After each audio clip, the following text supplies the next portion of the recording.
Tuesday, May 12, 2015. It's 6:30. Roll call, please. Thank you, Mayor. Commissioner Ailes? Here. Commissioner Anderson? Here. Vice Mayor Jonas? Yes, ma'am. Commissioner Ross? Here. And Commissioner Watts is absent. Okay, if everyone would stand for the Pledge of Allegiance. I pledge allegiance to the flag of the United States of America and to the republic for which it stands, one nation, under God, indivisible, with liberty and justice for all. All right, welcome everyone. We have a relatively short agenda, so why don't we start with additions, deletions, or withdrawals? Anything? Not from staff. Okay, anything commission? Okay. All right, so let's move into public comments.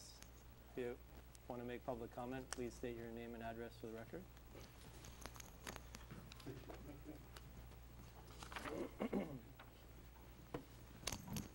Barbara Jewell, is it on? 111th Street? I don't think it's on.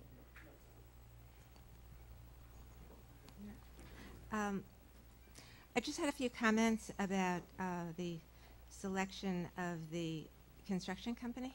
I didn't go to the Thursday night meeting, but I did go to the one last night, and from my understanding, asking the staff, they said that the bids came in too high on Thursday, and they asked the two companies to go back and bring back lower bids, doing what they needed to do to eliminate some costs. And I have a problem with that process. First, at last night's meeting, the clerk read the RFP, and because she was trying to clarify it for the committee, and the RFP said that they wouldn't accept any bids over $500,000. The architect said, no, it must be that that's the budget, but she read it, and it said no bids over $500,000. So I didn't even understand why they were entertaining the bids. The architect also said normally it would have been rejected and it would need to be rebid. And I think the term is non-responsive when nobody fits the criteria, because the two companies were about $650,000. But yet at Thursday meeting, they were told to go back and cut costs, both of them, which honestly I don't think is according to our statutes, I don't think that's the process. The architect was a little surprised too. And he was also not happy that without discussing it with him, cuts were made to things that actually were essential, like the floor. He mentioned a few other things. So I think the whole process was very flawed. And I still don't understand how, if it was written that we can't have a bid over $500,000, how we're proceeding with this. I think limiting ourselves to the $500,000 was a mistake, and I think it eliminates contractors who perhaps thought they could have done it for $550,000, but because they were over $500,000, they didn't even bother pursuing it. So I think you really, I think you need to address this, because I don't think this is the way. I think we're shorting ourselves, and I don't think this is the way it should be done.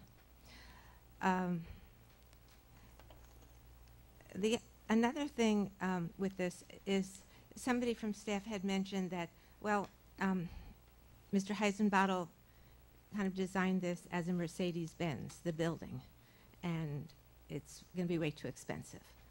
And this is a historically designated building. It's the little jewel of our neighborhood, of Dade County. There aren't other buildings like this. We were given the money to do a historic preservation, and when we had meetings, time and time again, residents got up and said, let's do it right. And I don't want this to be shortchanged. I don't want aluminum doors like some of the contractors had brought back. And I do want this to be the Mercedes-Benz. I want it to look perfect. And I don't want to end up with a Yugo. So I think you as commissioners and the manager need to figure out how we can supplement this. if we are running out of money, because you have a community that raised $15,000 for a couple of art pieces very easily, very few residents.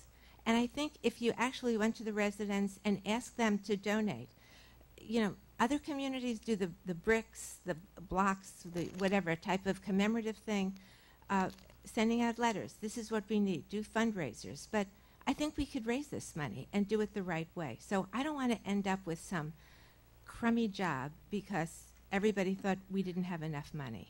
I think there are other ways to do it. Thank you. Okay, thank you, Barbara. All right, any other public comment? Linda? Linda Dillon, 712 115th. I want to talk about 10A, about the record retention. At the last commission meeting, I spoke in favor of continuing to purge the street files and removing the building permits and plans that were issued prior to 2004, which is in accordance to what I was told was the state mandate. And I believe Commissioner Ross also questioned the file retention policy, but some further investigation suggested that these documents should and could be removed.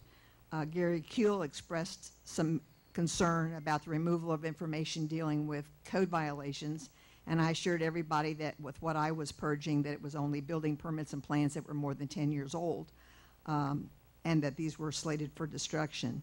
I also had spoken in between to Harvey Bilt, who's presently on the Code Compliance Board with me, and who also served for many years on the Planning and Zoning Board. And the more I thought about the situation, the more I began to question and think that perhaps we were making a mistake. So today, since I'm retired, I spent the day and contacted the City of Hollywood, Miami Gardens, North Miami, El Portal, North Miami Beach, Golden Beach, Margate, Miami Shores, and Coral Springs. While not everybody was forthcoming with the information, several of the municipalities shared a common theme, and that is that they would save everything provided that they had sufficient space. Those who did have the space have done just exactly that. Several of the others, even where there was storage space, opted to digitally scan everything and keep the records in that format.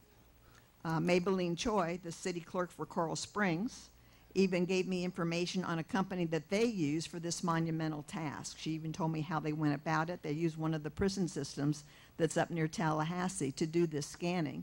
And yes, it's expensive, but they're also considerably larger than we are. She said they had between 300 and 400 boxes per year of documents that had to be destroyed or shredded or copied. Barbara Estep, the city clerk for Miami Shores, said that she also investigated and was told that if space were an issue, they could go ahead and destroy these items, but Miami Shores also scans and keeps everything, including all plans, no matter how old they are. Mr. Thalicia Luis, the record management supervisor for North Miami, stated that his city permanently keeps everything dealing with structure, but they do destroy things like paint permits after 10 years. I even spoke to Steve Bernard about this issue, and he also indicated he thought that perhaps we should find a way to keep all of these records permanently. So I would therefore like to now go on record and use a woman's prerogative to change her mind and say that I think we should find a way to keep these records. Perhaps once the municipal building is complete, there would be sufficient storage in the Public Works building for this process. And if it means that there's just a need to scan everything, I would gladly volunteer to continue the project. Thank you so much, Linda. All right, any other public comment? Steve? Steve Bernard, 860 Northeast 115th Street. There's a couple things. One is this resolution about the contract for the log cabin. There's no information on the website. There's been a sign that said information will be posted as soon as possible, but as of an hour ago it wasn't there, so there's not much anybody knows about this. So if you're actually going to discuss this tonight, you might want to ask the attorney if not having backup makes it a legal conversation. Bottom line is you don't ask contractors to value engineer when you've paid an architect money to do it. His job is to come in under budget. If the bids were too high, he comes back and he says, here's what we can cut out, here's what we must have, and you rebid it. Anything else, and you're taking a process that's been worked for 100 years and you're throwing it out. Furthermore, if this costs more than we have, I would seriously suggest that if you approve a contract without having the money in pocket, you're also doing this village a disservice. And if you're planning to borrow some more money, you might want to this time let people know instead of the way you did the annex, where you didn't let anybody know. Commissioner Ross, you send out emails all the time. You didn't say a word. You never do. Such a shame. Records retention. The idea that we would throw out permits and code issues after 10 years is insane. We're about to spend $500,000 more than you budgeted. We're going to have 3 buildings. We got plenty of room. We got people to scan it. You can pay to scan it. To throw out information like that means that when somebody wants to buy a house, they may well have no information. It's so short-sighted. It's unbelievable. If the idea is, well, we can't keep this set of documents, but throw these out, then keep them all. But to lose that permit information, that plan information, that history, it does nobody any good. Annexation. Says you got an update here. I cannot believe we're still spending money and spending time on something that we know is not going to happen. North Miami is not going to give up their rights to it. They're not going to withdraw their applications. If we continue spending money, knowing that we don't have a chance, if we want to be the spoiler for North Miami, you can say goodbye to any reasonable discussion about water. Now, we've been putting off this discussion about water and pipes and our capital improvement plans and the money that we've spent, hundreds of thousands of dollars, and you don't want to talk about it because you think you're going to get annexation. People in Biscayne Park don't want annexation. It's a handful of people, but the rest of us are very concerned that we're going to be able to police that area with 2 cops. And personally, and I speak for a lot of neighbors, we don't want a single cop leaving Biscayne Park to take care of another area. You don't have it in the budget, you're not going to be able to make it work. I've been told you can make it work, haven't seen a plan.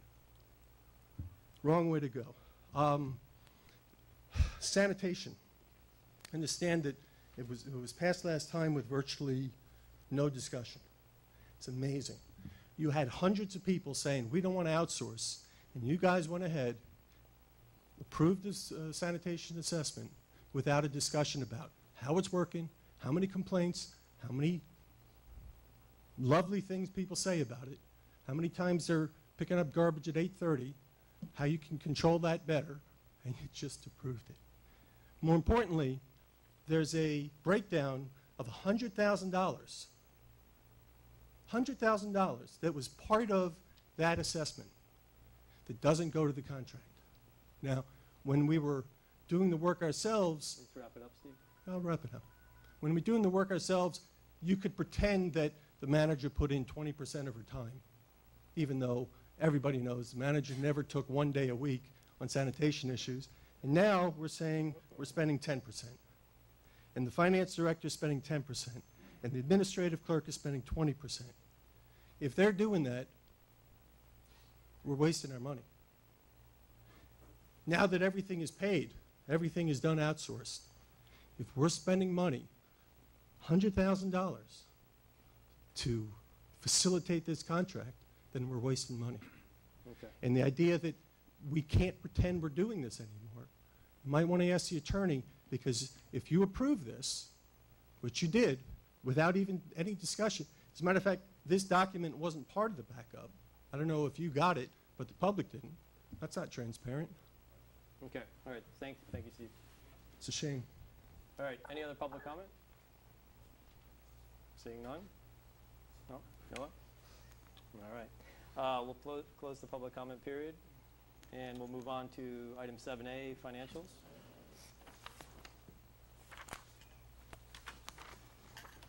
Mayor? Yes. Thank you. I have 4 highlights of the monthly financial update. This is the period ending March 31st, 2015. At this point, we are 50% into our year. Our expenditures are at 45%, whereas our revenues are at 70%.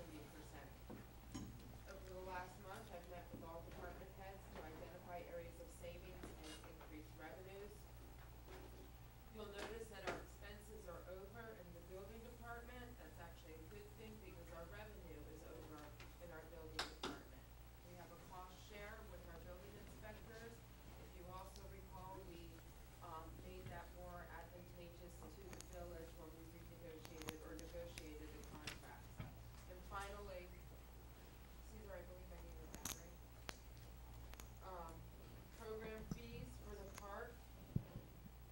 program fees for the park are at 52%.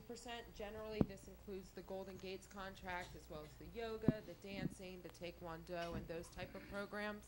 And the facility rentals are at 103% of what we projected. So we're at 103% of the projected revenue for facility rentals. That includes renting out these spaces as well as the field rentals. I'll try to answer any questions you may have. All right, any questions from the commission? None. None? Okay. All right, thank you, Madam Manager. All right, let's move on to item 8A, Resolution 2015-28. Thank you, Mayor. This is a resolution of the Village Commission of the Village of Biscayne Park, Florida, terminating the professional services agreement with the Nonprofit Assistance Center, Inc., directing the village clerk to transmit this resolution to the Nonprofit Assistance Center, Inc., as notice of termination of the professional service agreement, providing for an effective date. Mayor, as you recall, we discussed this at the last commission meeting. It is a unique situation in that the commission has a contract with a function that falls under the responsibility of the village manager. I'm asking for you to terminate this contract. I think it's important to for us to redefine our business model and bring this function into the village full-time. This would provide a savings to the village. There was a concern expressed at the last meeting regarding oversight, having quarterly mini audits done to make sure that we are on track so we don't have surprises at the end of the year. I've met with 3 different professionals that all have municipal experience. I'm reviewing their proposals. There is one that I'm favorable to, but I'm trying to negotiate a better price for us. Whatever that final decision is, we'll be back in front of you if it requires commission approval because of spending limits per our charter. At the June meeting, as it stands now, the current Nonprofit Assistance Center is with us until May 12th, and they will continue wrapping up the audit and also help in the transition and any training that needs to be done. May 12th. I'm sorry, June 12th. Okay, is that it? Yes. All right, other comments from the commission? Commissioner Anderson, can you hear me? Yes, I hear you, fine. Okay. Any other comments? Commissioner Ross? Anything? Commissioner Watts? Has the finance director filled your needs in the last week or so? Today was the first day that he was able to join us, and he was here for a half day working on the audit, which is our #1 priority that I've expressed to him. So how far is that from completion, do you think? Probably within a week or 2. We have a list from the auditors that we're finalizing those outstanding items.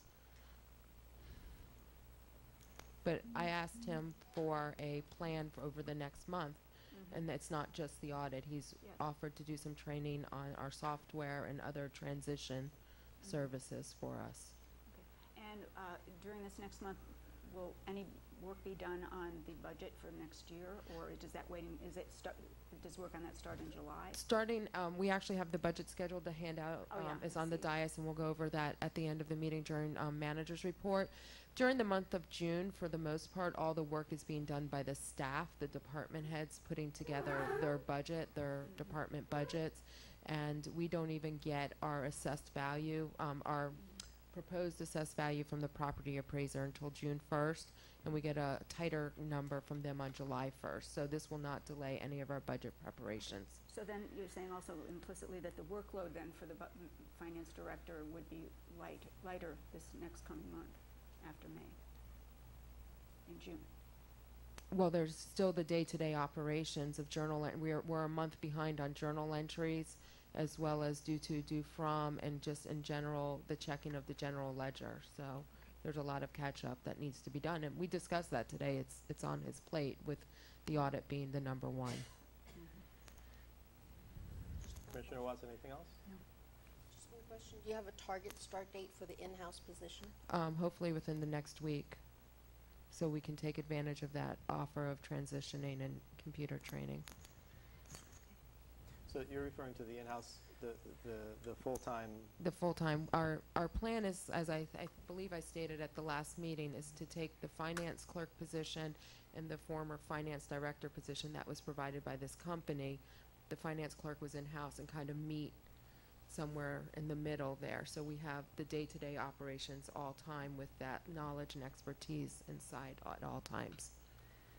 But then can you speak to the second layer of that? The second layer would be quarterly oversight to just make sure our books are lining up, and so we have a second pair of eyes basically looking over our books. There's an opportunity for one of the companies to help us with budget preparation, and that's what I'm looking at. You know, each company has a different set of skills and saw our needs from a different perspective, and that's what I'm negotiating right now. No, go ahead. Would that be in the budget for next year? I mean, we don't have money in the budget. Everything that we're proposing to do falls under our budgeted funds for this year. There will be a savings to the village this fiscal year and next fiscal year based on the new model. Do we know what that savings will be? Approximately? Approximately 5,000 to 10,000 for this year. Long term, approximately 15,000 to 25,000, depending on how this pans out. I do want to let you know that Nonprofit Assistance Center did reach out to me as well about their idea of staying on and meeting our needs, and the proposal was for $4,000 more a month, but then discounted at $2,000 more a month, and I just can't take on 24,000 when the outcome would be just 2 days in the office as opposed to the 1 day that we get now. So I believe that the model that I'm presenting long term benefits us because we'll have the day-to-day interaction within our financial services department at the skill set that we need. Okay. Something else? I've spoken to the manager at length about this issue for the last couple of weeks, and I'm glad that she's taken up the suggestion to have that oversight and taken steps to find the right person that would fit into the new model. So I appreciate you taking the time, among other, in the middle of all of the other things that we have going on, the move and the building and everything else, to take care of these details, because in my mind, that is maybe the most important, right behind the manager position here in the village. So having had those conversations and seeing the steps being taken, I will make a motion to approve Resolution 2015-28. Okay, motion by Commissioner Ross. Is there a second? I'll second it. Second by Commissioner Anderson. All in favor? Aye. One other thing. I mean, Heidi, can you tell us a little bit about the 3 candidates you found and the one you like the best? For the oversight function is what I was referring to, the 3 candidates. Yeah.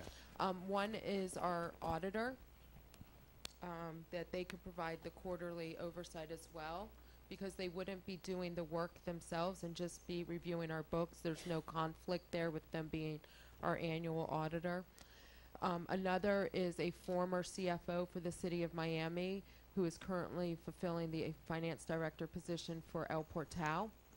And then the third is a financial management company that's based here in Miami as well as in Texas. They had presented to the commission some time ago about possible financing for the log cabin, probably 3 or 4 years ago. And I happened to have their name through a professional contact, so it was just a coincidence. So those are the 3 that I'm weighing. And who's to do the actual work? The actual work, the day-to-day work? Yeah. The day-to-day work would be the person that we're hiring in-house. One of these 3 firms would just provide quarterly or monthly oversight of the operations to make sure our books are in order and that everything's being journaled correctly, a second set of eyes. And those are the 3 that you said all had municipal experience? Correct. And whom do you want to hire for in-house? For in-house, it's an individual that has about 15 years of bookkeeping and accounting experience. He's coming from a charter school in Broward County, so that also, while it's not municipal in the sense that it's government, they receive state funding as we do. They are in the Florida Retirement System, FRS, as we are, which is a large reconciliation every month, so he has all of that kind of experience.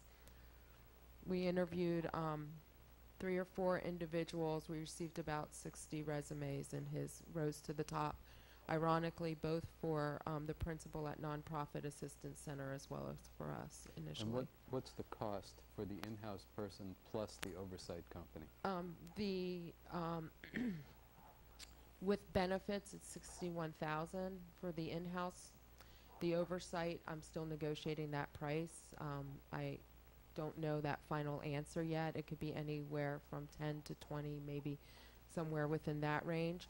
Currently, we're paying 72,000 for an annual contract with Nonprofit Assistance Center, and we were paying about 42,000 for our in-house clerk with benefits. So that's where the savings, when you add those two together, that's how that savings comes about. And I believe this is just a better model for us. We need that expert who understands journal entries and those type of functions in-house every day, and we didn't have that before. Okay. Commissioner Watts? I was under the assumption that the 60 applications that we had were not for the position of Director of Finance, but for the assistant director position that we have open. We don't, one of the things we're doing is we will no longer have the Director of Finance. I don't think that's a necessary title in such a small organization. We had a finance clerk and a finance director. Now we will have a finance manager.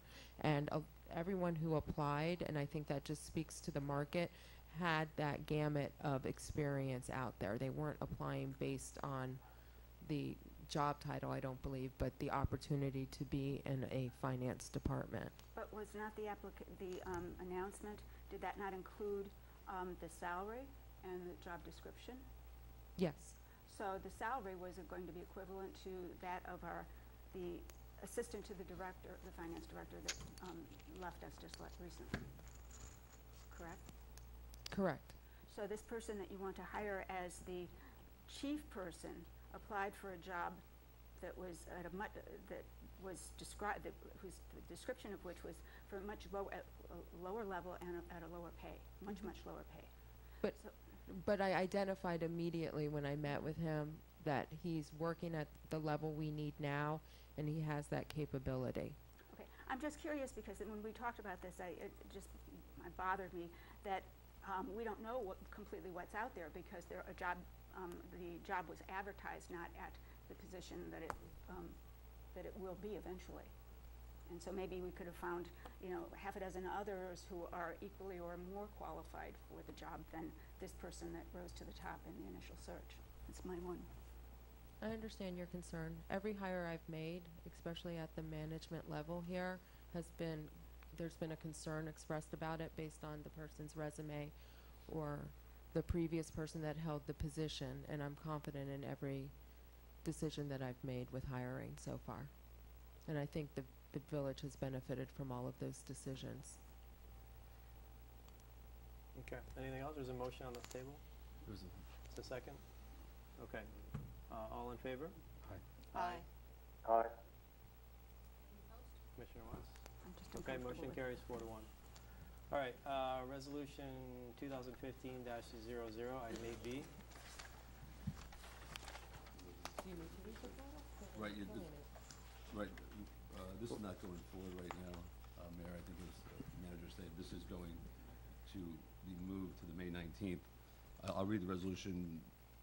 It has a lot of blanks because it's not ready to go, and therefore it's not going. But it's a resolution of the Village Commission, Village of Biscayne Park, Florida, authorizing the mayor to execute the contract between, and that's the blank because that is why it's being moved in the Village of Biscayne Park for restoration of the village log cabin, providing for an effective date. So this issue of entering into the contract for the restoration of those log cabin is coming to you. As I understand it, we're looking to do a special meeting, and I believe the date is May 19th at this time.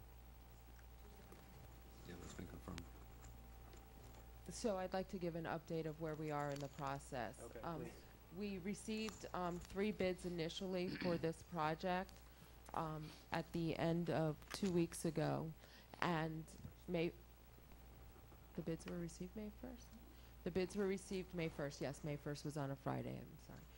The bids were received on May 1st, and they were forwarded to a committee that was made up of 3 residents, our public services manager, and a historic preservation professional. This is an individual that works within the contracting industry and also serves on the board of Historic Curtis House here in Miami-Dade County. The committee met and reviewed the bids. The RFQ that went out stated in it that, including all the addendums, which was the dais, as which was asking people to bid on the dais as well as a separate one-off, should come in under 500,000, because that's based on the budget that was presented to you when we did the financial feasibility study for the loan, and that's It said should or must? must, Was it shall, requirement? yes. Okay. And the architect reviewed the bid before it went out, as well as our village attorney, and that language was in there. The bids came in all over that price, but as is standard language within these bids, our attorney always includes language that the village, to paraphrase it, the village has the right to reject or accept all bids. And that's pretty standard language there. So the committee reviewed them, and two of the three bidders showed up to the committee meeting and did a presentation. The committee then reconvened last week to discuss the bids further, as well as the next steps. And it was at that time that the committee thought that they could ask the bidders to go back and value engineer their proposals. They weren't necessarily asked to value engineer the design, but what did they see in their proposals that could change? And of course that affected some design items. They, our architect was aware of all of this. There's a frustration, I think, for everyone involved because of our limitations of funds. It's easy for those who are on the outside of this process to tell me to come back to you and ask you to borrow more money, but based on the tone of the last discussion and based on me knowing our budget, that wasn't something that I was comfortable doing. So last night the bid committee met. They had the revised bids that had come in, and they also heard from the architect regarding any concerns he had about the revised bids. The committee voted and ranked. There was a 1-point difference between the two final construction companies, and ultimately the committee made a recommendation for McKenzie Construction, for the manager to negotiate a price with McKenzie Construction. On Thursday morning of this week, myself and our architect will sit down with representatives from McKenzie to review the scope of work, to see where there's cost savings, and negotiate a price. I am also spending a lot of time going through our budget, looking at the progress of the construction of the annex, looking at our revenues here at the village, and looking at our other expenses throughout this project. Don't forget, it's not just our revenues for this project, or our monies available for this project are not just $1 million grant. If you recall, the village allocated some monies that we received from the sale of some vehicles towards this project. So I'm looking at that entire budget to see where our savings are thus far. And as I meet with McKenzie, I have a sense of that. After I meet with McKenzie and see where we are, we hope, being optimistic, to come back to you with a bid, a contract proposal at an amount that is within our budget. It is not our intention to come back with a proposal that's not within our budget, just as we did not go to contract until we had secured the $1 million before. We will not go to contract until we know that we can afford this. That would be unethical and not something that we would do. So that's where we are with the project.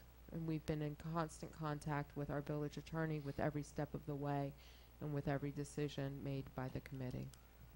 So let me just ask you, John, so the fact that all three bids came over $500,000 and the bid required it to be under $500,000, does that automatically mean that we have to reject those three bids, or we have the ability to? We can waive or reject. We can ask them for the best and final. We signed, it's based on my discussion, we went to even the third bidder as well, opened it up to everybody. I don't know if you posted it again for a brief time, but we posted on the website if some other entity wanted to come in and bid, we would have let them bid if they met the timetable that was posted. We have a very severe time limit, of course, and that's why we reopened it to a very limited timetable. Wait, so I'm sorry, so the original bids came in, 3 people responded. Correct. And then we realized that they were all over $500,000, so then we in essence Give send out everyone a a new second bid? chance to meet the bid guidelines, the bid requirements. But we opened it up to other potential bidders? We posted it in case anyone else wanted to come in, because we really have the ability to reopen that for a brief period of time, since we didn't accept any of those bids. Nobody did. And so we it went was- through the proper process to reopen it. We reposted it. Nobody bid, so it's really not relevant at this point, because there's only 3 that stayed with the process. But the key here is we're actually continuing this, so we can come back once the manager is sat down. So we followed a process. We were fair to everybody. Nobody met the 500,000. That was one of the most important, not the most important thing that you had, because you don't have any other money. And we gave them a chance to come back, and that's what they've done. And the process continues, but I don't want to get into the different companies because it's not in front of here. So I really, candidly, what I would have preferred we have done is just continues the date certain of May 19th, and I spoke about it, because it's not ready.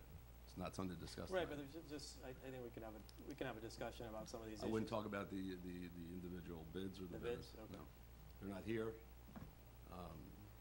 Well, They're not but here. I guess what I want to talk about a little bit is about the process. Is that acceptable, or? Well, the process is going to be brought back to you next week, but the process is following certainly purchasing guidelines. But I just want to, you tell me if it's more appropriate for next week, but what I want to get clarity on is who decided, in other words, who decided what is going to be taken out of the scope of construction? Oh, the manager Since can the answer lower that. the As I amount. understand it, they did not meet the bid requirements, because there was a shall be under 500,000. Correct. So it went back to the 3 of them, let them know that none of them met it. And So they submitted new bids, and they came in under $500,000, or they did, okay. Only one came in under $500,000. Okay, one came in under 500, is that the one that you're recommending? I'm not recommending anything until I finish negotiating. You are only at the point of a recommendation from a bid review committee right now. Okay. So To it's the not even there. manager. There's no recommendation to the commission. If we can't come to a proper conclusion through our negotiations, my recommendation might be something else. Okay, but what I'm trying to get And- at is that. And if the- we're the- before the manager's recommendation, even though we're a public hearing, we really should not be talking about the stage of the negotiations. Okay, There's still so a cone here. tell me if I'm going down in an appropriate way. It's not, since you're not going to be voting on it, really, because we don't have all the information, these questions should be asked when this item is up. It's not up. We've asked for it to be Okay. continued. All right, fair enough, so we. Because so- there was public concern, I just wanted to give you a summary, and I think it's important for you to hear those updates from us, from the staff, about where we are in the process. Okay, I just have concerns as to how they got to the $500,000 mark. You know, what was, the architect came up with a scope of work, so what was eliminated? Who decided that? Don't worry It's- about that, because it's now basically a fresh slate when we sit down at the table and we're looking at. All right, if you're telling me then it's No. more appropriate for May 19th, which is It next is. week, that's. Yeah. I have a question that I think is about the process, just for knowledge. If this was a new bid that we posted when we posted it the second time, right, a new bid, weren't we required to advertise it or post it somewhere outside of the Biscayne Park website? No. But only the people how would anyone know? Everyone that had an opportunity to do it, you're not required to advertise in a newspaper your bids. You advertise as you see fit, unless it's something under CCNA. So the process has been followed. There was a need to do this item because you're running out of time. I know. And you don't have the $500,000, but we followed a due process for everyone. Okay, anything else? So we're still in the cone of silence. The And- manager hasn't given a recommendation, that's why I'm Right. ready to move on to the next item, Right. yes. Right. So, because there were concerns that were raised with people that, and some of the speakers maybe have less than all of the information, I just want to be assured that you and the manager are working through this process and everything that has been done so far meets what we're required to do. I called the attorney before, and I've done anything. We speak Okay. daily about this I just want that process. confirmation from the Absolutely, attorney. I'm happy to share that with you. And I know this has been difficult, John, Yeah. for us, because the commission wants updates from me. Sure. I've gotten a couple emails from a commissioner, and I'm ignoring them, and it's not not doing my duties. It's because of this cone of silence. It's a very, Okay. Yeah. All right, Commissioner Anderson, anything? Yes, I have a concern that maybe some companies didn't bother bidding because they wouldn't be able to come in under the 500,000 that the requirements show, and we don't even know that, about those companies at all. So they never even got a chance to be competitive on this new system. You know, there obviously were companies that knew they weren't going to come under 500,000 that decided to bid. They responded over 500,000. You know, if you wanted to build this in 2017 or 18, you know, you could do a lot of different things. You have a timetable because of your grant, and we are following due process and doing everything we can to get a bid that's acceptable under the grant, under the time constraints of the grant, and being fair to everybody. Okay. Commissioner Anderson, we're going to bring this back and have a full discussion on May 19th, so Okay. is that All right. okay? That's fine. Anything else? Okay. So we're moving this to the date certain of May 19th. May It's going to be a 19th. special commission meeting, just so everyone's aware. At 6:30? yes.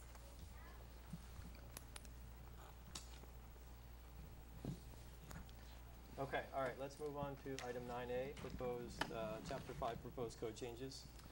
Mayor, this is, what I provided you was simply the update from the April 2nd meeting where the green highlights show the 3 changes when this came back to you a second time on section 5.6, which addresses the off-street parking.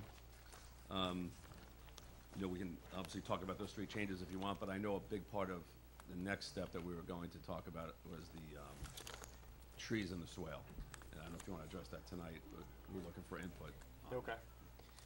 Yeah, what I'd like to do is, this is only at the discussion stage. I think we've addressed the driveway language, which you incorporated, and, you know, we'll have a further discussion on that when we bring it back, by ordinance. So there's really 2 sections remaining, 2 main sections. One is what you can plant in the swale, and, you know, and the proposed language talks about different zones. And then the other section is, which is really what precipitated this whole exercise, which is who is responsible for removal of a dead tree on the swale. So what I'd like to do tonight is just discuss that core question of who is responsible for removal. And then once we address that, we'll bring back the 3rd section for discussion at the following meeting, because that's going to dictate what people can plant, I believe, right? I think if it's going to be our responsibility as a village to remove trees, and I think that will play into the conversation as to what people can plant in the swale going forward. So I'd like to have the conversation on that core issue tonight, and then carry it over for the next meeting. Is that okay with everyone? I thought we were going to talk about the driveways. We've had 2 meetings on the driveways. I But, yeah. came up with, I mean, this is not the end of it. This is just a discussion, and this will come forward in an ordinance, and we'll have a public hearing. But is there something further you want to talk about on the driveways, or? Yeah, I think that the driveways still have problems. Okay, we can talk about that. I just, you know, we had 2 meetings and hashed it out, but if you have additional concerns, why don't you raise them? Now? Go ahead, yeah. Okay. One, it's been said at the various meetings that these guidelines are guidelines only, and that it's for new construction, but it's nowhere stated in the document. Then again, as I've said, I think that to apply these global statements or rules about the driveways when each block basically has a different issue or a different problem, I think it's just going to pose difficulties, such as as Harvey Bilt has mentioned, the distance of the driveway from the property line, the discussions as to the materials that are to be used, whether it has to continue to the street. And then there are houses that do not have driveways, and it would make the house look terrible to put in a driveway in some of the houses.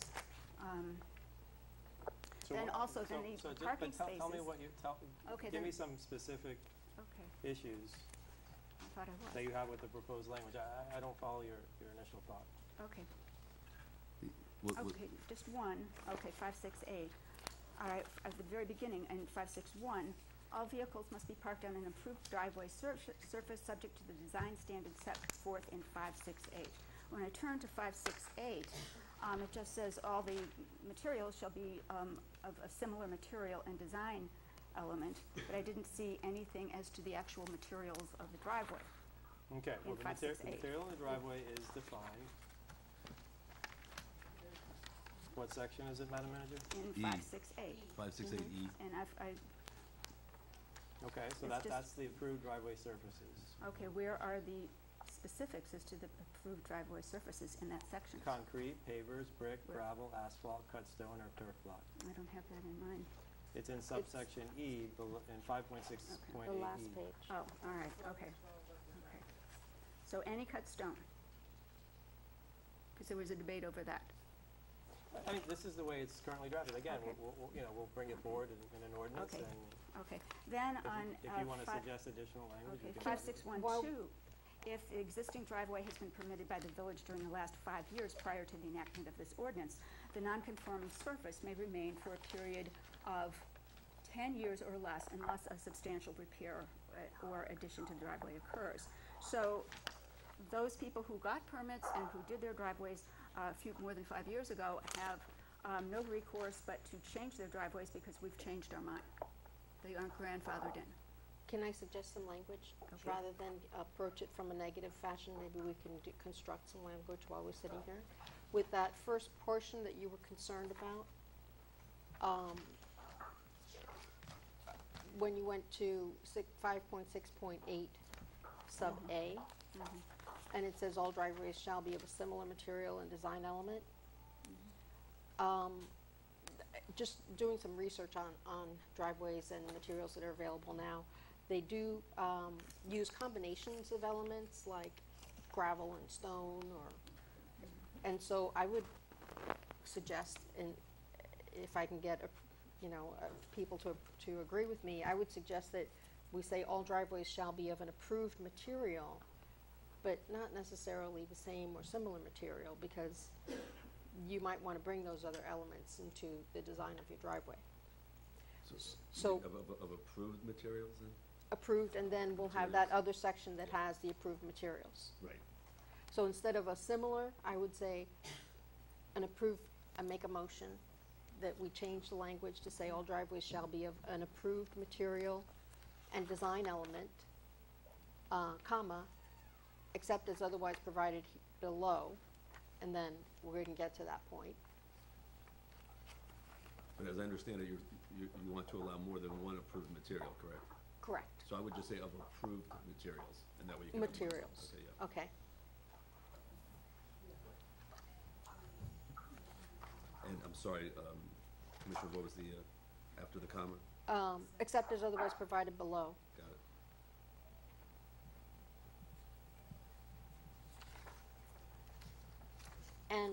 And then since Barbara, oh, That sounds good. Is there a second? Yeah. we have consensus? Okay. Yeah, okay, thank you. And then, when we went to the paragraph about approved materials, which is the second paragraph on the last page, driveways shall only be constructed with the following materials: concrete pavers, brick, gravel, asphalt, cut stone, or turf block. I was looking at, shell, pervious rock, and basalt pavers, B-A-S-A-L-T.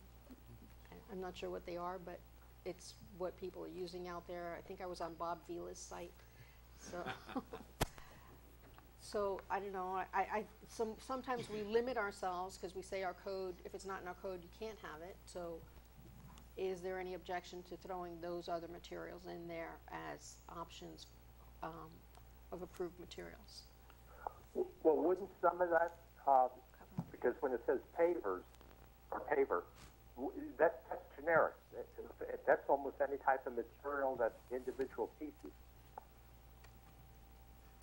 Okay, so that maybe the basalt pavers would fall into that, but what about crushed shell? Yeah, Well, I guess that would fall into gravel. But someone reading it wouldn't know necessarily. Right, I'm not sure that gravel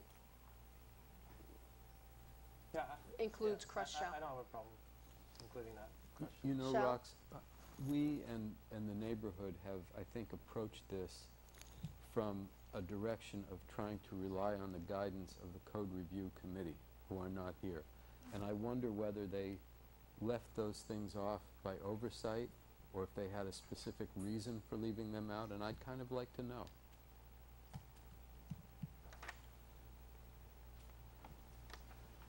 Okay.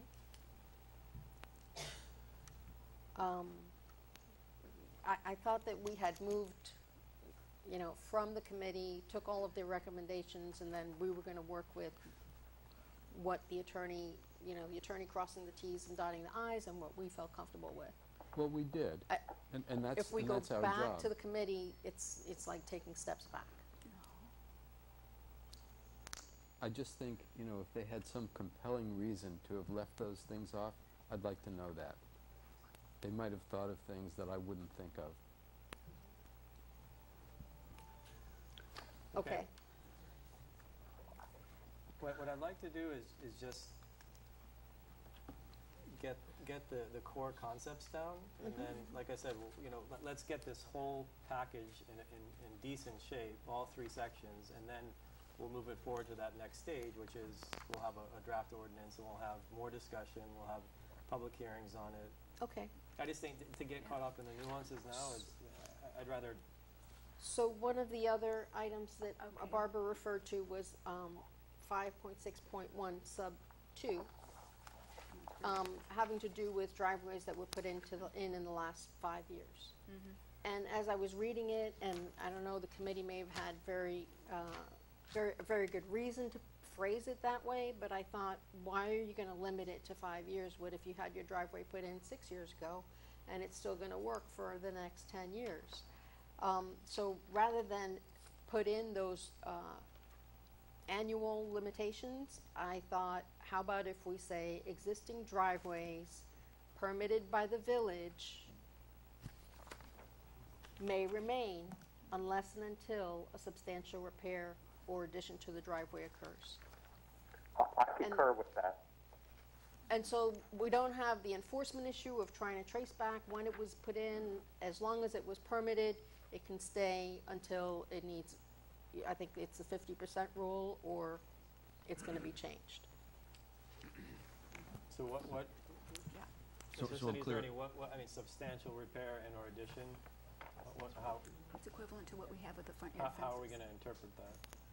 So the 10 years, you're suggesting to take out the 10 years. Take out the 5 and 10 years. Well, I don't have an issue with that, but you know, to the extent that there is a substantial repair and or addition, like how do we determine that so that we not arguing about that later? That's kind of a question of fact, isn't it?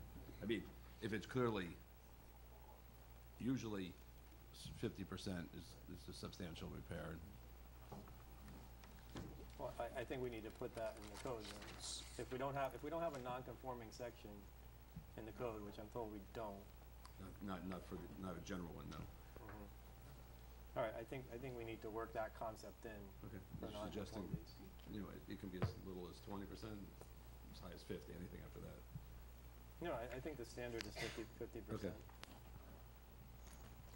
Rox, are you saying that permitted driveways don't ever have to be changed until the homeowner wants to repair them or change them? Until it needs repair. Well, Or- that was the question for me, is who decides whether it needs repair? If it's 50%, 40% deteriorated, According to whom? Maybe the homeowner would argue with you. No, the question of whether it needs repair is gonna be a matter of code enforcement. Just like any other aspect of your house, if you're not maintaining it, we cite you and then you make those repairs.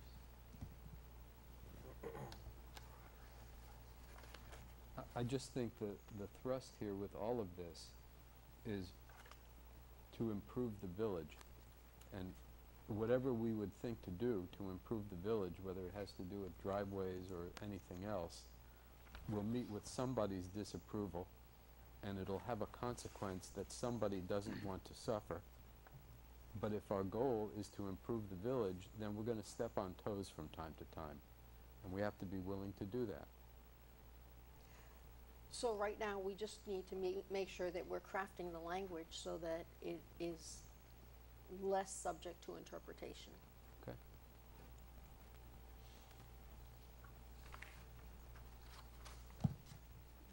All right, so is there a consensus to remove the 5-year period?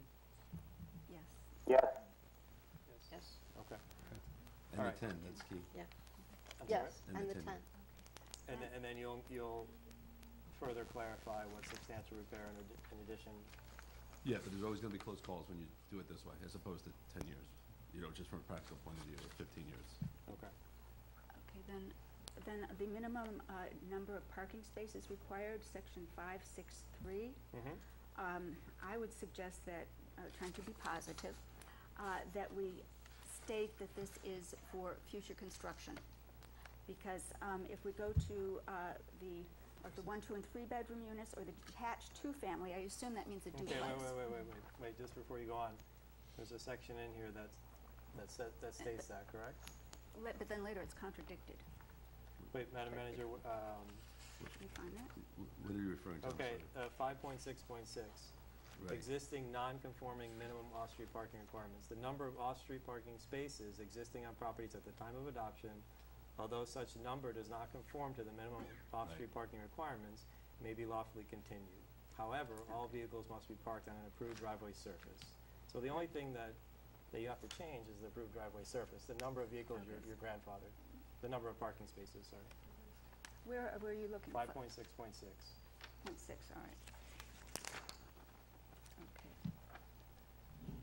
Okay. That section is supposed to take care of the concern and differentiate between number of spaces versus Surface. material of Correct. spaces. Right. Yeah. Okay, anything else? Well, then it says, however, all vehicles must be parked on an approved driveway surface consistent with section. Right, which is Right, the, that's sur- what was which agreed is the, to at these meetings that we just had. All right. Right. Then what about the, I think that 5.6.8 could use a little tweaking. When I know Mr. Bilt has objections to some of these things of the similar material and design element, and you suggested that we could have 2, so maybe that section A could be. yeah, I think we've Right, already, Okay, we've already that's agreed to dodged. change that to Okay. approved, yeah. Then I think that all driveways must have an improved approach across the swale, which shall meet the minimum standard of gravel construction. I think that's awfully vague. I don't know what's an improved approach. The It's not concept clear. is that we don't want driveways stopping at the Mhm. property line, like we Mhm. have today. Sidewalks, driveways stopping at the property line and not going to the pavement, correct? That Why was- don't we just state it that way? I agree. All driveways must have an approved approach across the swale. Improved approach. What is it? Oh, That's I'm vague. sorry. It says Who an knows improve. what an improved So approach? it means that it just can't be grass. Right. It has to be something that matches with the rest of your driveway. Yeah, I We don't, put I don't, IE, not grass. I mean, it's improved approach. Right. We could put that if that would be helpful. But I can think of an example where someone's put in a circle drive, but the original driveway is still there, and there's usually grass in front of it because that driveway isn't really used, but on occasion. And so it looks better to have grass. in some I don't know what you instances. mean. The point is, no, but I'm trying to understand what you're saying. So the point is you want to connect your driveway to the road, to the pavement on the road. Mhm. That's all it's saying. But what is your concern? I'm just thinking of other examples where you have landscaping. Harvey might want to speak to this. If I could make one quick Sure, sure, suggestion, all driveways must reach the street pavement.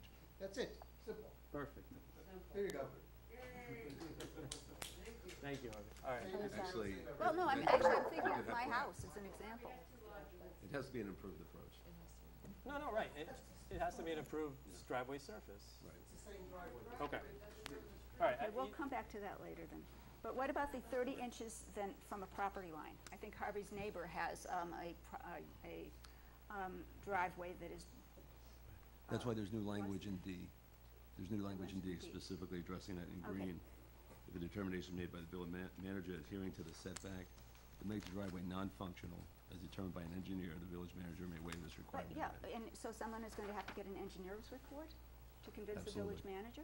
Absolutely. To That's how it, keep- yeah, because you want to keep some objective things in your laws. Because otherwise, who's going to make that decision? So we're going to require everyone's driveway that's not conforming to get an engineer's report to be presented? Yeah, that's how it's proposed to have objectivity to it, yes. I think that's, Yeah, I don't, I mean, Problematic. this setback issue, I don't have a problem with limiting that to new construction. I mean, if you have an existing driveway that's been there in that location, I don't have a problem.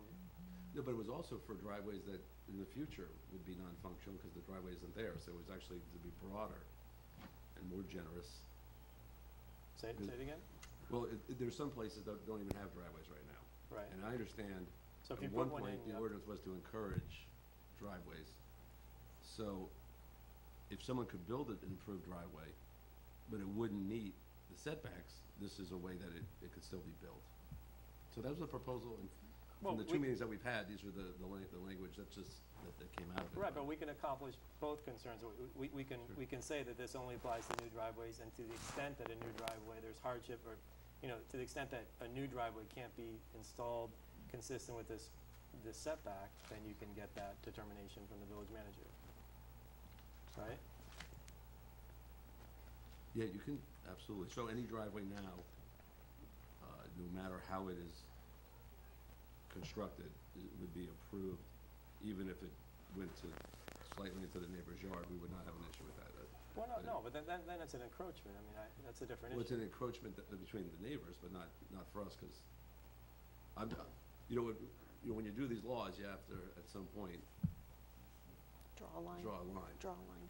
So, Yeah, my whole concern with all this is, and I understand some of the language is held, but my concern is not having people park on their front lawns and having a driveway where you can put your car. Whether it's gravel, it doesn't have to be extensive paving, it could be gravel. That's my goal here, so, I don't have an issue with the 30-inch setback, but if other people have concerns, that's.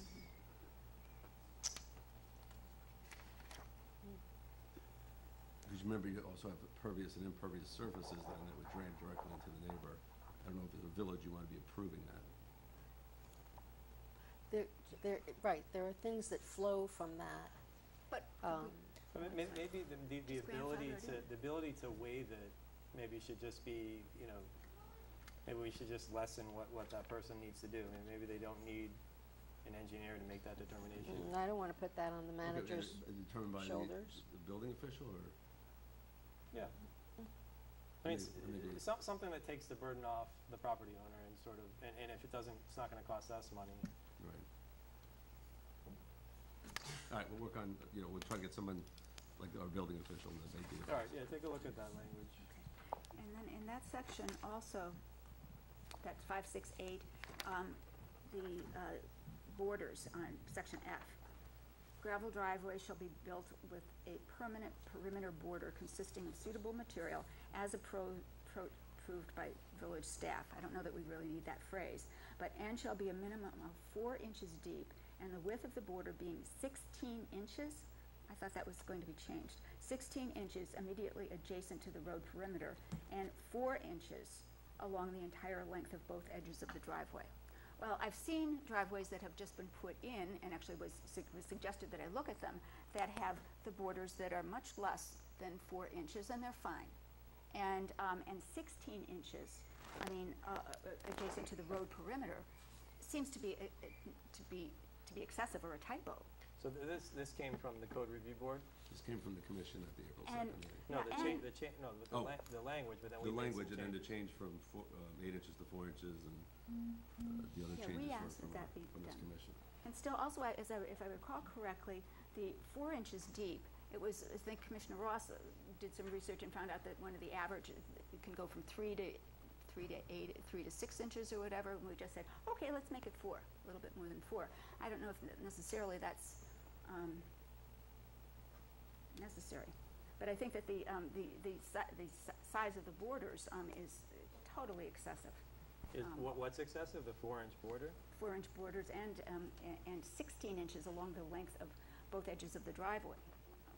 Okay. Or adjacent to the road perimeter. I know the reason for that is you don't want the pebbles or the things to go off into the road. But if I encourage you to look at my next door neighbor's very nice driveway that doesn't have this, and the pebbles don't go into the road. Okay.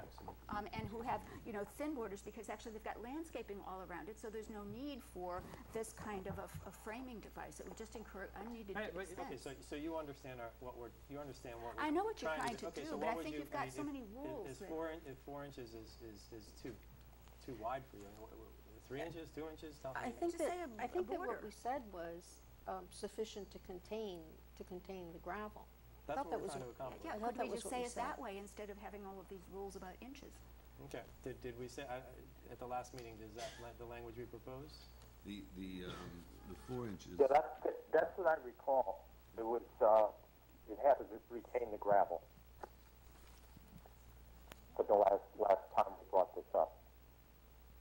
So you said that we suggested language that says sufficient to retain the gravel? That's what I recall, yeah. Okay. In whose opinion would it be considered sufficient to retain the gravel? And then the 16 inches was to retain the gravel from migrating out into the road. And because if you take a look, some people make sure and they go out and sweep the gravel back in, but not everybody does. So if you drive around to the city, you'll see the ones who do sweep the gravel back in and the ones who don't.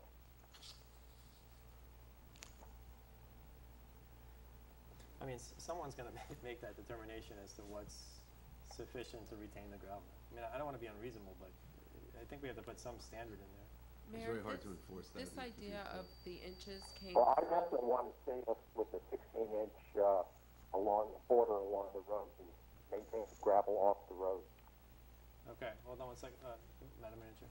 my understanding is this concept of the inches came from the Code Review Committee Correct. because the Planning and Zoning Board is already asking those who come forward with a gravel lot to do these kind of improvements already. So they've been specifying the inches, I believe, as opposed to. Okay, why don't we do this? Can you just make calls to driveway companies and what's, I mean, there's got to be a standard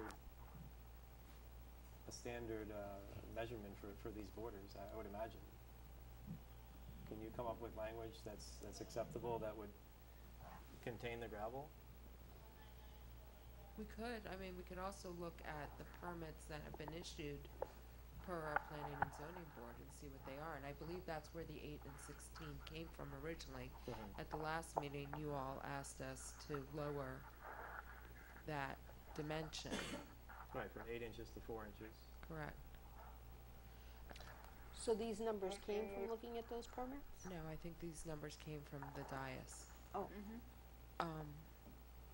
You know, in writing codes, you want to be as clear as possible and not have the language be ambiguous or subjective.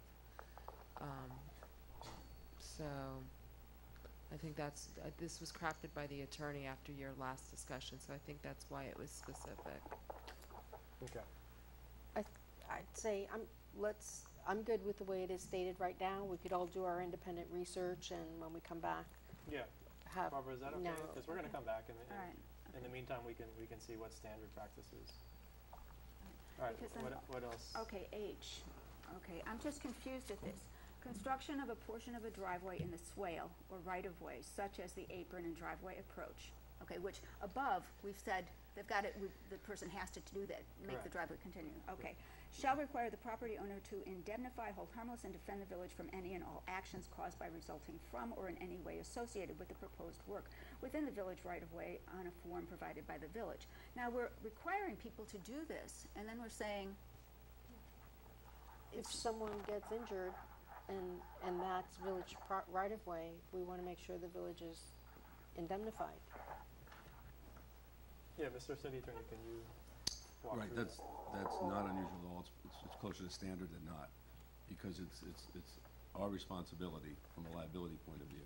All right. However, we're giving up that control, so people can put in those driveways, so. Okay, well then why wasn't it placed, that statement then placed in the section where we say that you've got to improve your, the improved approach? Tell the person right there that the improved approach is going to be your responsibility, and you have to be, and you are responsible and the village is not for it. From then on, that would be in section 568. It is in the B. same section. Okay, it's down there. Okay, but then maybe could we just say up there in the B, C also H? Sure, if that's what the commission wants. Okay. And then does that imply too that then if you could turn the rest of your swale area into parking? No. Say it again? That if you've got a driveway coming forth to the street. Okay, so you're putting your pavers on the swale. Okay, so then what about the rest of the swale? So you'll have part of the swale has pavers and part of the swale has grass. So you could conceivably, people do park on the swale and guests do park on the swale. Okay. So it would be implicit that if you continue your improved approach, your material, that it could go onto the swale, full swale. No. Okay. And what about mulch? There are some driveways that are made of mulch. Mulch? Mm-hmm. No, it's not an approved, as we have it drafted now, it's not an approved driveway surface. And look, this is not perfect, but we're gonna have, I just wanna get it in, the whole thing in a package in decent shape so we can move it forward and have a discussion. But for the things you're raising, I mean, you gotta read through it because fully, because you're raising an issue, and then in the next section, it's clear as day. I'm just reading it as I think someone putting in a driveway would read it. Okay. All right, anything else? No. Okay. All right, so let's go to the core issue. Can I have, I just have a question. Sure. That wasn't clear to me. In that 5.6.3, underneath the chart, at the double asterisks, the last sentence says, the visitors, and we're talking about Oh, yeah. if there's on-street parking. The visitors, if on-street parking is not permitted or is restricted on a unit's street frontage, then one visitor parking space shall be required. The visitor space shall be located not more than 100 feet from the unit's street frontage. I don't get why. Yeah, and that's a problem for someone who has a driveway and a garage way in the back of the house. This refers to duplexes. The double asterisk falls under the duplex, detached two-family. Okay. So the visitor space has to be located within 100 feet of the street frontage. But it doesn't just apply to That's duplexes. 1, 2, 3, that we support that. The double asterisk is in both One, single two, three. detached one-family Oh, houses. I'm sorry. For me, it's on a different page. Yeah, and so these are not, other houses are not grandfathered in, so duplexes would have to put in driveways. This has been a law for I don't know how long, so I we know, could but maybe ask code how they enforce it, because this is not a change, so maybe we should I ask know, code. I know, it hasn't been, but I'm just thinking of the duplex at 1004A Northeast 118th Street. Does not have a driveway. The swale people have parked in the swale forever. Putting a driveway in would mean putting a driveway in front of the either bedroom or the living room, and it would look. But we didn't take into consideration, what about people who happen to have garages and use them as garages? That could count as a parking space. And why not parking in the rear of the house if the person lives on an alley, where there would be room for parking in the back? Remember, this chart refers to new construction. Well, it should say new construction more clearly, I think. Oh, Because once it's in. that's where It 5.6.6 does say, comes in. 5.6.6 expressly says that. Okay, sorry I asked. Don't be sorry. Okay, all right, let's move on to page 6 of 12. The section that we need to talk about, which is the issue that precipitated this, is section I. property owner's responsibilities for maintenance. It starts on the bottom there and then carries over to the next page. So the way I see this is there's two issues. The way the code reads now is general maintenance, such as mowing, cleaning, trimming, etc., is the property owner's responsibility. That's how the code's written currently. Correct?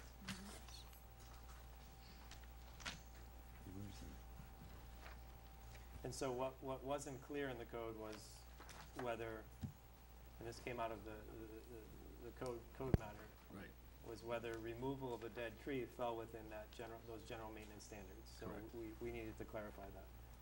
So two issues. One is I assume that we're all in agreement that general maintenance of the swale, put aside removal of dead trees, that's the responsibility of the adjacent owner.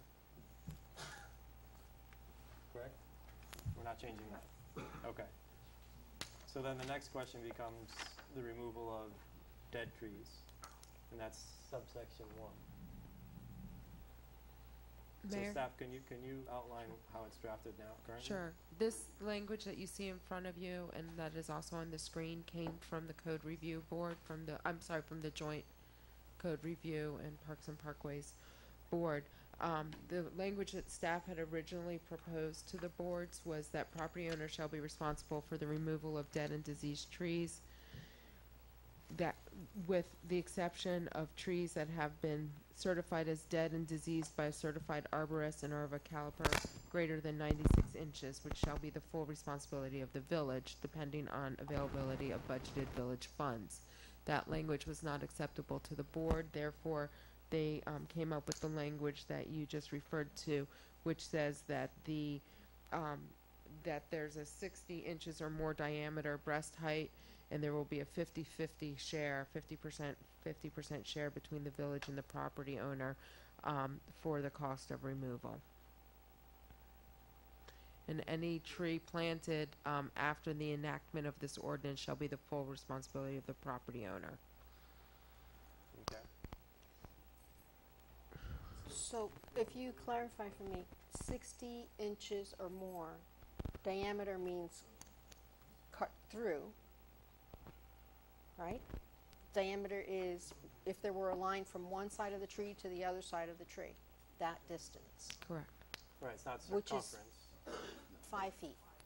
Yeah, I think what you So meant we're is talking about- we talked about this before. I think we meant circumference. We're talking about This is 5 from the, feet width, a tree 5 feet This is from the wide? Code Board, yeah. This hasn't been changed, this is the code board language.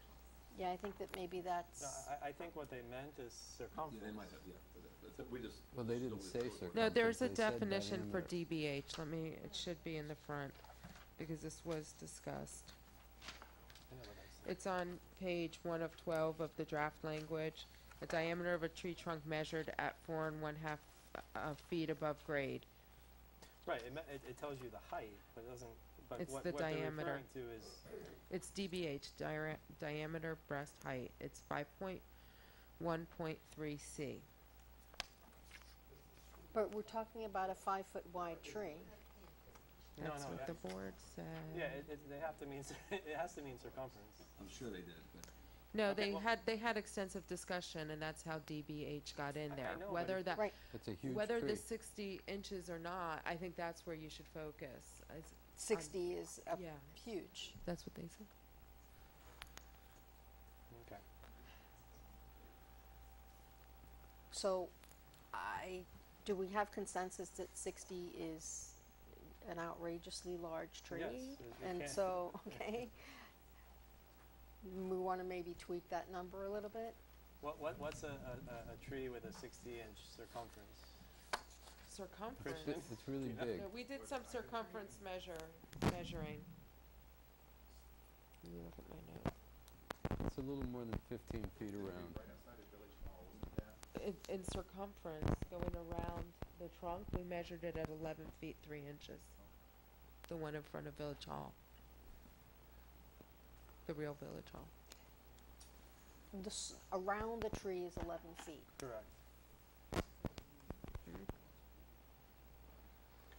I don't know my geometry well enough There's to an know what- Australian pine that's on 10th Avenue between 116th and 117th, and the circumference around the tree was 15 feet 6 inches. That's a 60-inch diameter, a little more than 15 feet around. No, it's pi d to get this right. How many trees are there in the village on Eagles Trail? I don't have the resources to count trees right now. There's none. Probably not many, if any. I have more concerns about the 50-50. Yeah, okay, No. let's move past the size for a minute and just talk about the concept. Well, I want to take a step back, though, and I don't mean to harp, but I will anyway. This issue arose because of a specific tree in a specific yard. And what was unusual about that, besides that the property owner simply didn't want to pay to remove the tree, was that that yard had a massive swale that was about 30 feet. And because of that, the tree, which was relatively close to the house, was actually in the swale, technically. So I still don't understand why the village needs there to be a 30-foot swale anywhere. I don't see why we need more than about an 8-foot swale, and why don't we just give all the rest of the property to the homeowner and just save what we really need, which is about 8 feet. That takes away most of this problem. And all of these trees belong to the homeowners. All right. What if they don't want extra property? Well, I guess we give it to them anyway. There's a process by which you abandon property. It's an interesting concept to, it sort of universally takes care of several issues throughout the village, not just this one. Right. We would, of course, need a study, and there seems to be great aversion to having studies Oh, done. heaven forbid. So, yeah. Look, I mean, there's arguments on both sides as to who should pay for it. I don't think this is a situation that comes up all that often. So to me, I think sharing the costs is fair. And to the extent that what we need to determine, though, is that if we're going to allow people to continue to plant trees, then I think in those circumstances we shift the cost over to the property owner. But I don't know how you enforce that. I guess if you require a permit to put a tree in the swale, then the burden would be on the property owner to prove that. Well, back up. Well, the rest of the paragraph says any permitted trees will be, if a tree is permitted, It would be the responsibility of the owner, owner's right? right. But then you get into the situation where properties change hands, so which ones were permitted and which ones weren't? I agree with Commissioner Anderson. I think that, too, for people who purchase properties without the thought that they would be responsible for a large tree, now to all of a sudden tell them that, yes, they are. I mean, I can see putting in this rule from this day forward, and then new property owners would know that they are responsible for the trees on the swale. I'm not certain about it. I can think of several people who would be very upset about this. I understand that perspective, but when you think about where is the money coming from to do these, to take down the diseased tree, it's coming from every other taxpayer that never had the benefit of having that tree in front of their house. So, you know, with that amenity comes some, has to come some Responsibility. ownership, and has to come some buy-in. But we get the enjoyment of walking down and having shade when we're walking down the streets. I think it's a benefit to everyone in the village to have trees on the swale, in the swale. You know, it's like there are certain streets where there are no trees on the swale, such as 7th Avenue. It's like walking down in the in the desert. I mean, there's no shade whatsoever. Why do you want the village to own 30% of somebody's front yard, or 30 feet of somebody's front yard? Why do you want that? Well, that was an anomaly, I think. Well, don't you want to correct it? Well, maybe with one house, not the entire thing, not the entire village. I don't think we have the time or the resources to go into doing that. Let's hear Harvey. What do you Yeah, have to say? the one house that had the tree, the woman was in fact willing to remove the tree over a period of 4 years. The village decided they wanted it removed right away. That's why the village paid for Well, it. wait, they didn't just decide that, right? It was a matter of public safety, no? She would have. But No, the- this was years back.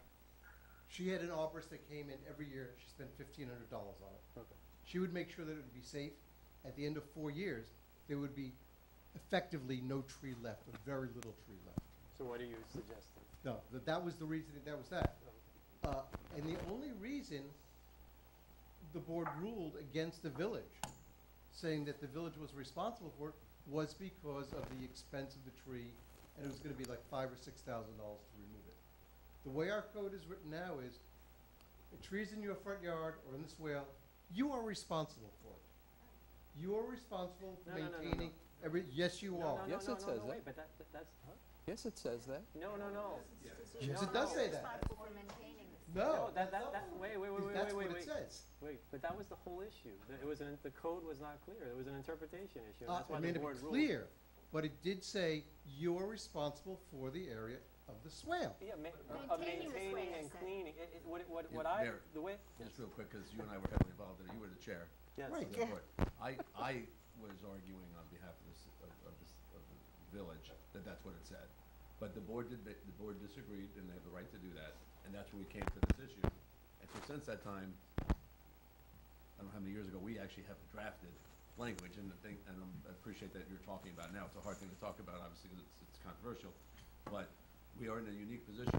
My position as village attorney is it does say that.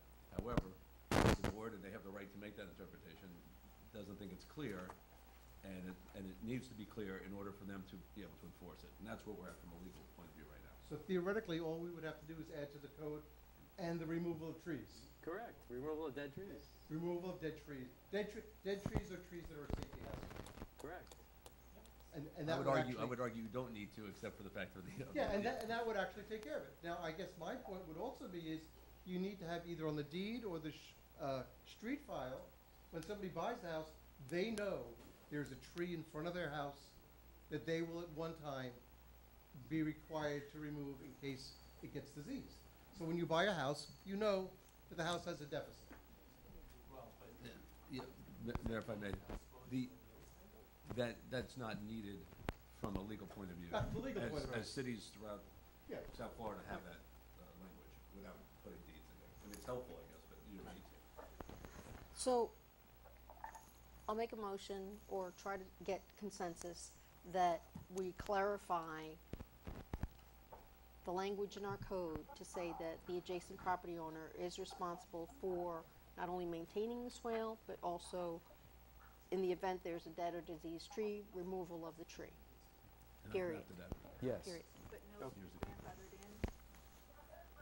I think that it becomes a slippery slope, and then you have interpretations, and you have to prove at what time that was planted, and it's just a nightmare to enforce, and this is clear and concise. Okay, but we still have the exception of trees of a certain size. No. Well, the expenses with larger trees, obviously. Yeah. So. Someone who's lived there for Anyone? 20 Yeah, years? come on. You know, none of this will make any bit of difference if you don't have in the budget available funds for the specific purpose of removing dead trees and swales. Because the way it's written, it Yeah, says, that's why it says that. but if you guys don't put it in the budget, funds to do it, now, it isn't 50-50. So, are you planning to have this in there and have a budget for it? But we're not dealing with the budget right now. Yeah, but if it isn't budgeted, then there's no 50-50. It becomes an empty, Right, Right. there's nothing to it if there's no budget for it. but what you're suggesting, your motion was to property owners It's a responsible starting full. point, because we're going No, no, around in understood, circles, but that's so. what you, okay. Right, so then it gets to whether you own it right now and you're changing the rules, or if you buy it and the code says very clearly dead trees.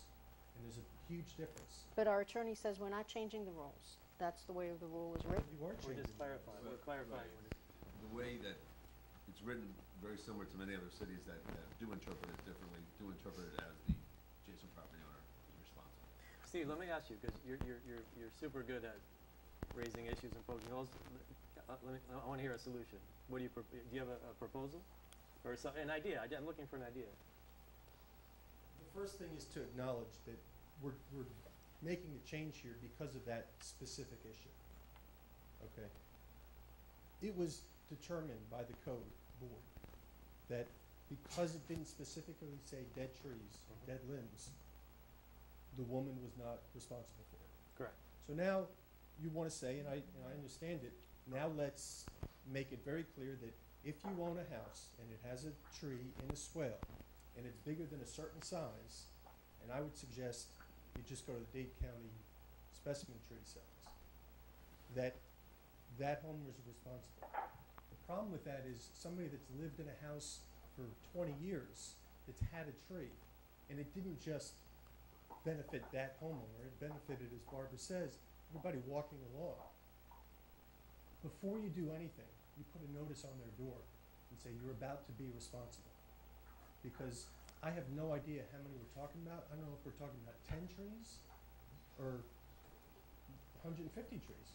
And I think before you make that change, you find out. Because even at 50%, if the village is going to take responsibility, there's a dollar amount there. But it's much bigger for the individual homeowner. So before you make a decision, find out how many trees there are, and you talk to the homeowners, some of whom live here, are in this room, and say, would you be willing to take 50% responsibility for it? That's Okay, what I would say. But without the data of how many trees there are, you don't know. All right, one point of clarification. So the village attorney who represents the city, the village attorney that represents the village is taking the position, or has taken the position, that the code is clear. This is just the interpretation is that it covers dead trees. That's a city. That's what the code says, correct? Okay, and then the code code enforcement board or code compliance board took a contrary position. Correct. So what is the official position of the village? Is it the code enforcement board that governs, or the village attorney? Well, You see what I'm getting at? Yeah, Like, I do. So, listen, that's an accurate summation, and that the reason why we're changing it is because there's a disagreement within the village, the board and the village attorney's office. And we need to, obviously, courts are gonna look at that and say, well, obviously it's ambiguous because the code board disagrees with you. So we need to change it, I would say, or at least, we really do need to change it because of that previous ruling that's out there. So when it comes back to the code board, there's a case that's on point that while all property is unique, this issue was based on swales, and the code board at that time said, we're interpreting this as not talking about dead trees and limbs. So we do need to change it. Now, that's what the opportunity is for you to decide how to change it. But I would say we are limping along right now with an ordinance that my interpretation is different than the code board right now. So it's very good that we're talking about it. We need to decide direction. But isn't each code like unique? Sure. It's Each not like case there is was unique. precedent and then now they have to follow this. Well, property is unique by definition. Right. However, if this ever was appealed to the point we went to a court, a judge is gonna look at that, for sure. And I do think, we all know, it's interesting because, Mayor Coviello was the chair of that board, so we need to recognize that intelligent minds disagree about this. And let's make it clear for our residents and for the code board and the commission. Because I agree somewhat with Steve that, I mean, it would be nice to know, if we're talking about 60, say we're talking about 60-inch diameter trees, if there's only 3 of those trees, I think but then again, trees grow, so what it may be today is maybe 15 years from now, maybe. But the Well, measurement we're is saying at that the time it has to be removed. The measurement has to be at the time that it's gonna be removed. Correct. That's what I'm saying, so if we know, if there's only 3 trees today, that doesn't necessarily tell us much, right? Because there could be many other trees in the future. Because we can't draft this based on the conditions today, right? It doesn't make any difference how many trees there are today. That's It's my ju- It's point. just, right, it's just a theory, and we should adopt one and go with it. Is there such a thing, and this is something we could require the homeowners to carry, is there a tree insurance? That they spend $50 a year, they insure their tree against it becoming diseased, and if necessary, the insurance will pay for the removal of the tree. I don't know, is there? I don't know of any. I know a lot of homeowners insurance excludes trees. Well, I don't know how to grasp it, but I know. So this way, they could be paying it out $10 a year, $20 a year, $30, $100 a year, and they know the defect is in front of their house, because it should be all trees. You can't say only 50 inches above or whatever, all trees. Harvey, that's anybody's business to figure that out and what to do about Or it. what to do about it, of course. Yeah. Of course, yeah. I mean, I'll tell you, we're talking about adults who are property owners, and I have a real problem treating them like children who are incompetent people and need somebody to take care of their property for them. This is their property, it's As I their say, home, this it's one their particular yard. instance, Dave remembers it, it was unusual, it was so expensive, the woman was given a bill, Okay. and they wanted it right away. Gotcha. All right. But It's just what it costs, if your car breaks, that costs something too, you this gotta wasn't deal the with it.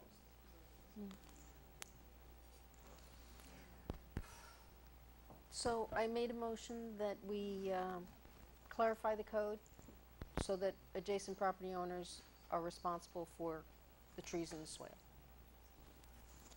Regardless of any size, correct? period. I'm sorry, Rox, the motion is what?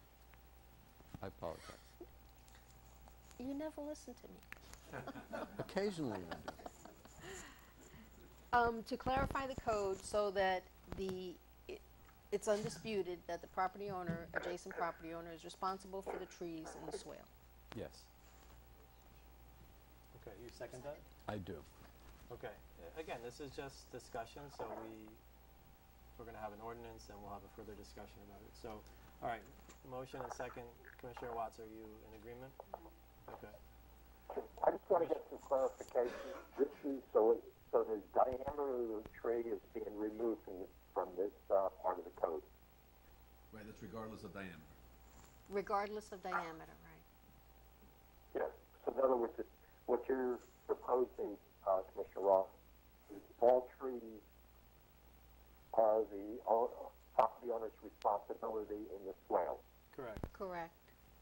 Okay. Okay. Are you in agreement with that? Look, we're just moving this forward, and then we'll have a further discussion when it's brought up by ordinance.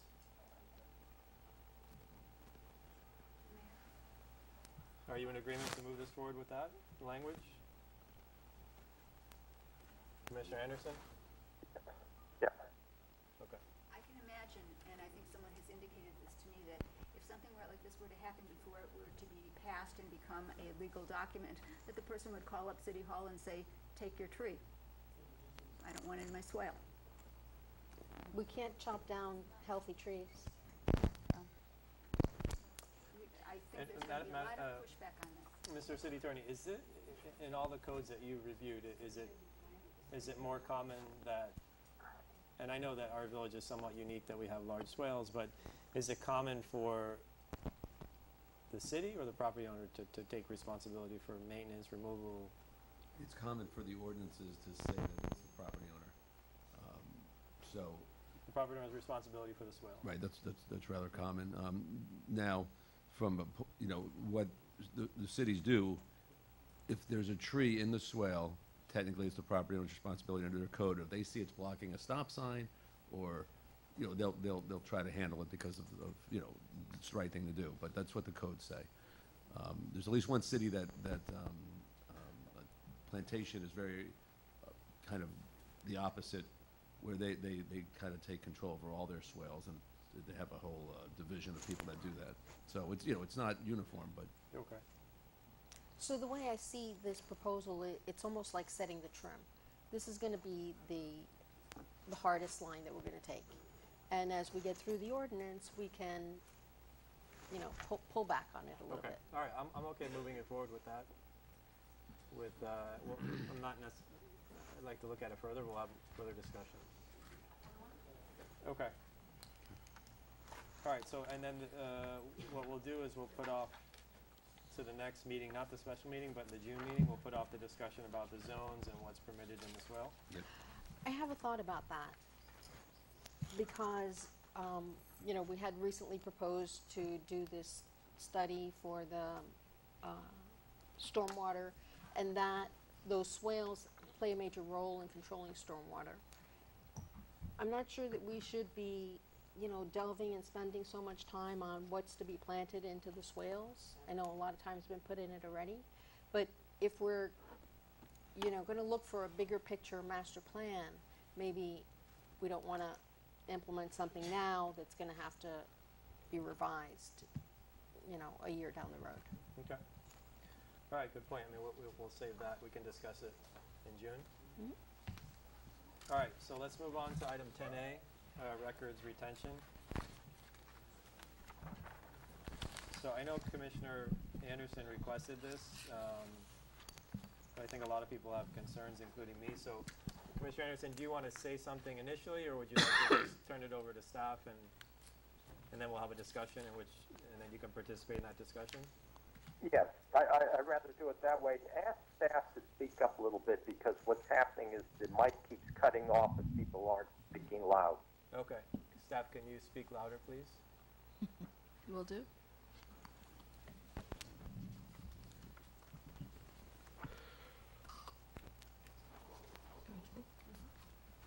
Mayor, you want me to speak on it? Yes, staff. Okay, yes. sorry. This has been something that we have been not doing as we should have, and that is maintaining our records retention schedule.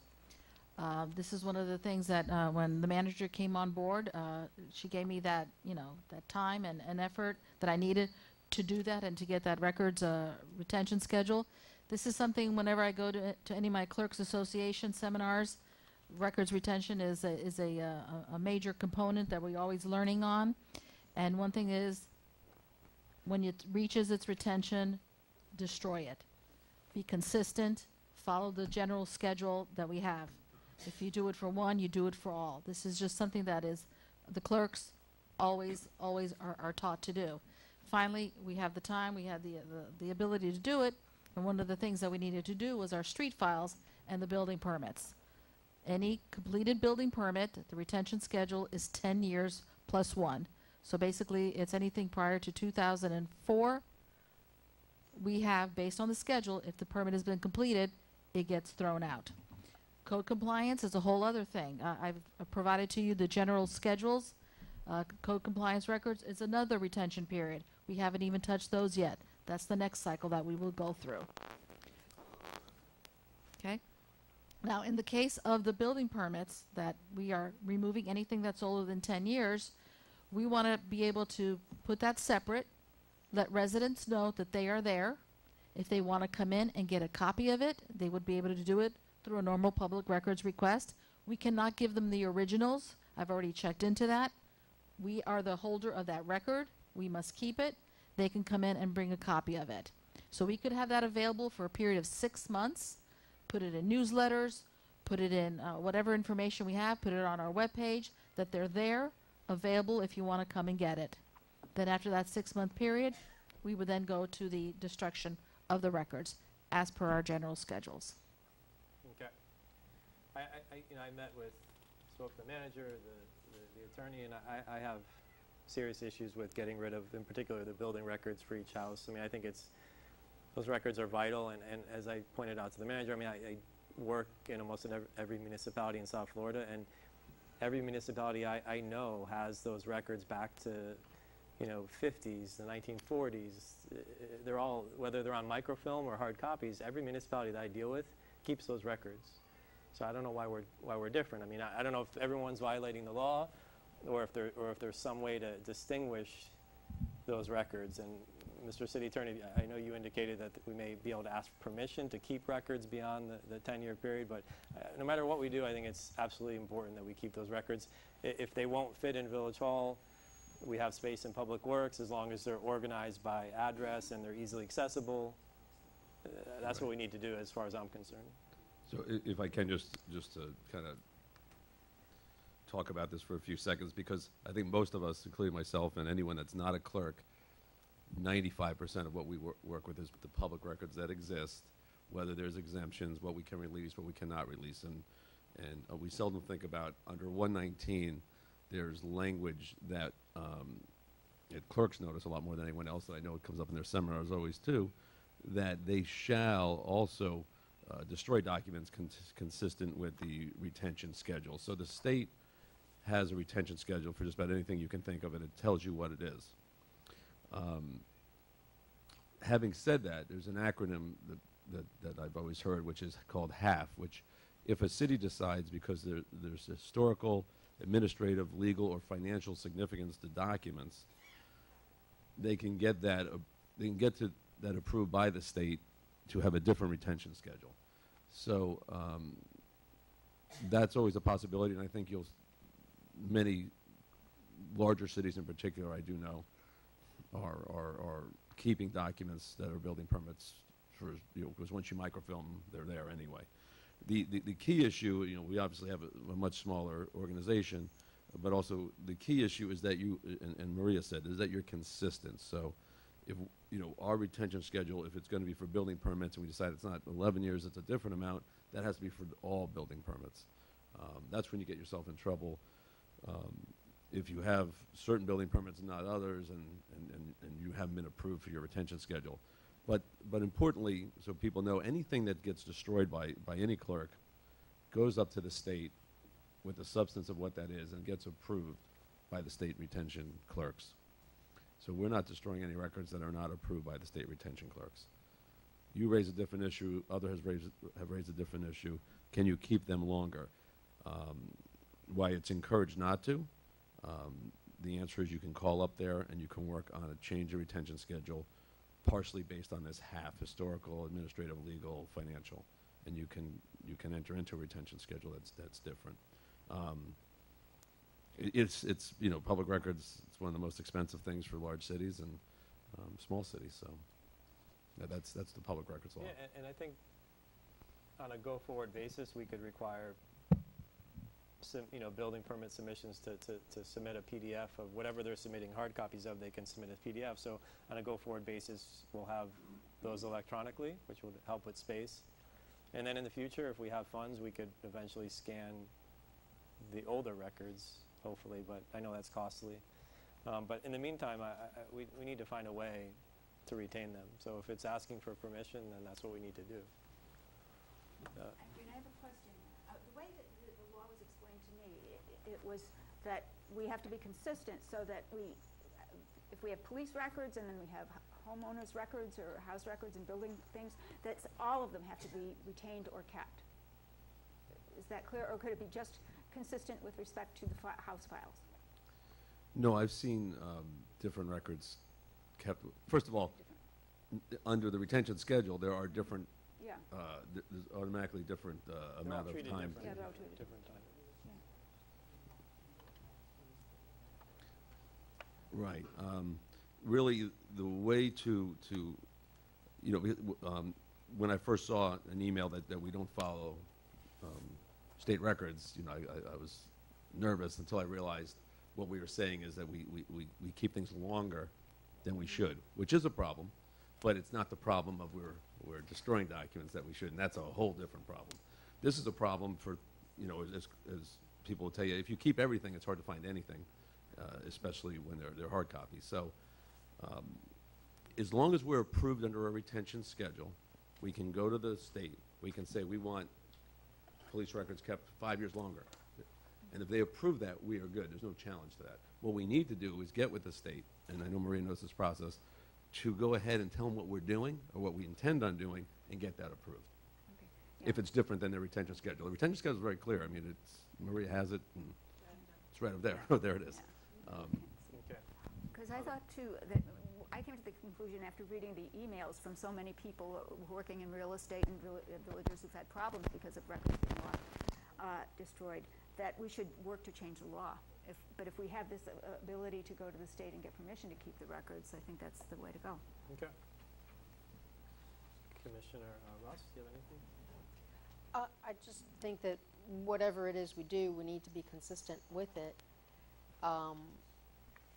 The concern that I've heard was from a couple of realtors, and, you know, given that we had the market crash and a lot of people walk away from their homes, I see that there's a value to having that history where you know, it's not one long homeowner passing on to the next one, so you lose something.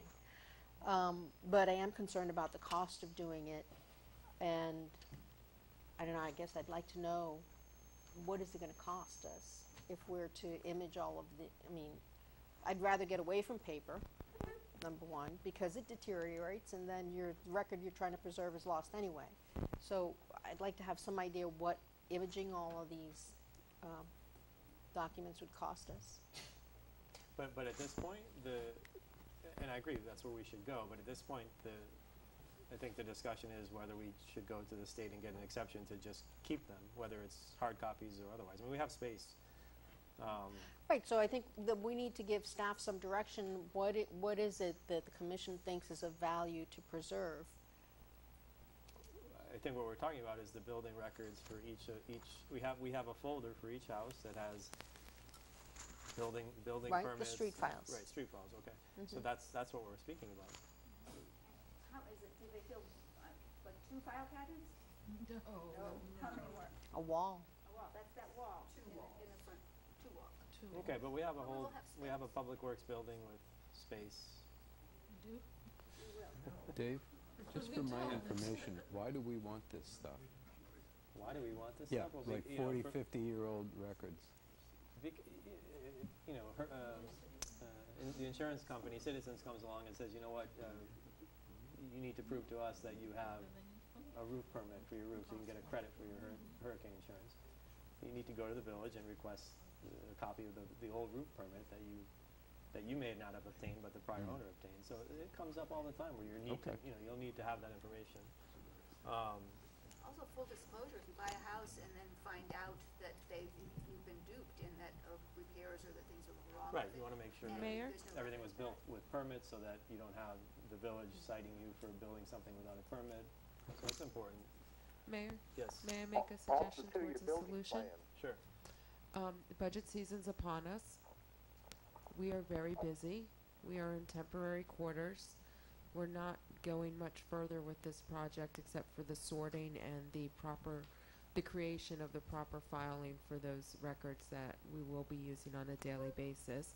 So during the budget process, we can come forward to the commission with what it would cost to either scan or microfiche Right. our records and present that to the commission, and then we can decide where to go from there. That's good. It's gonna be like litigation copies, you know, you gotta put it on the glass and make the image. It's not like feeding papers, because they're all different Yeah, sizes. different sizes, right. But in the meantime, we need to go and get approval to retain them beyond 10 years. When is your report due?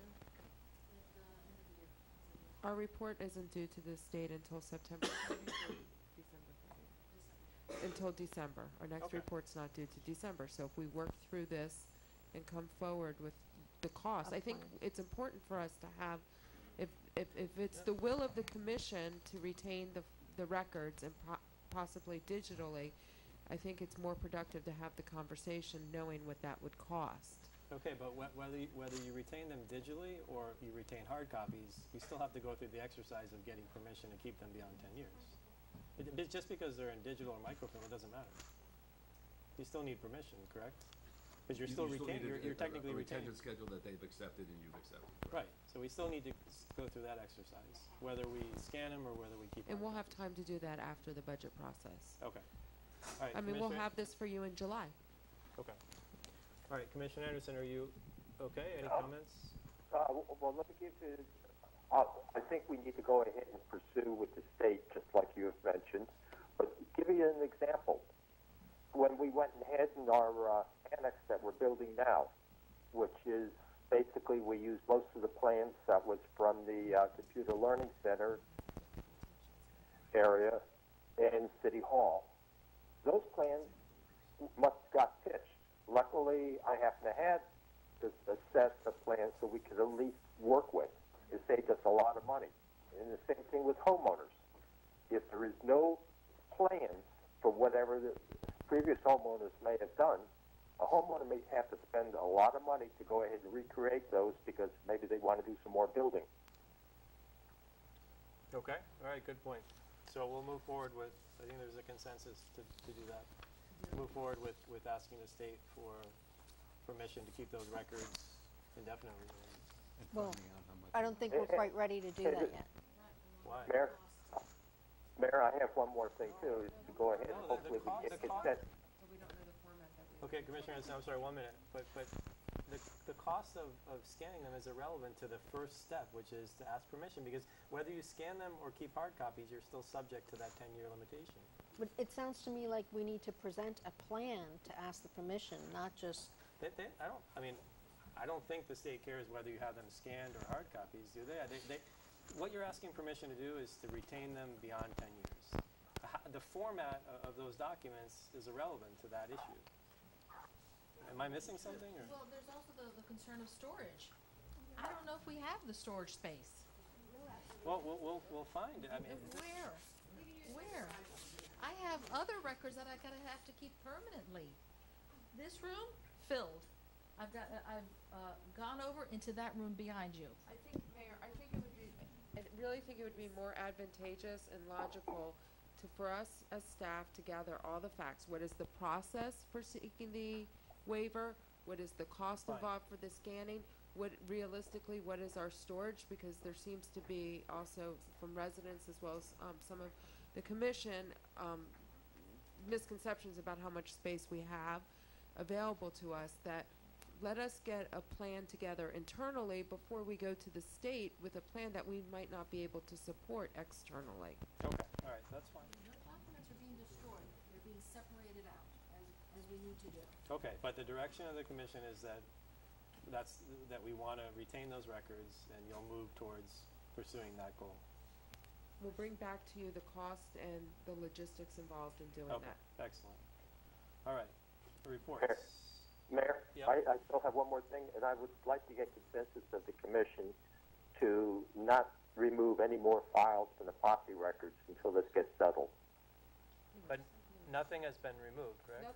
We are separating them out because They're organizing we them, have but- to organize our files. There's no rhyme or reason, and that's the way the staff works on a daily basis. Right, yeah, nothing's being removed or destroyed, they're just organizing. Okay, as long as nothing is being removed out of the files. Okay. The street files are being broken down because right now if we don't have a proper code lien file, a proper building permit file, and that is being organized, but that's a staff function for But organization so of the you're just dividing files. them, you're not removing anything or destroying anything. So there won't be one place for each residence, each on the street files, one that will have all of the things, for say for my house, my neighbor's house, they're gonna be all in different places? No. The organization of our files is going to be in a system that works best for us. Yeah, and that's exactly, I don't want to get, Right. we don't have to Please. get Right. down to how they organize Please. it. Okay, if nothing's being destroyed, that's the big issue. correct. All right, great. All right, reports, village manager, 11A, annexation update.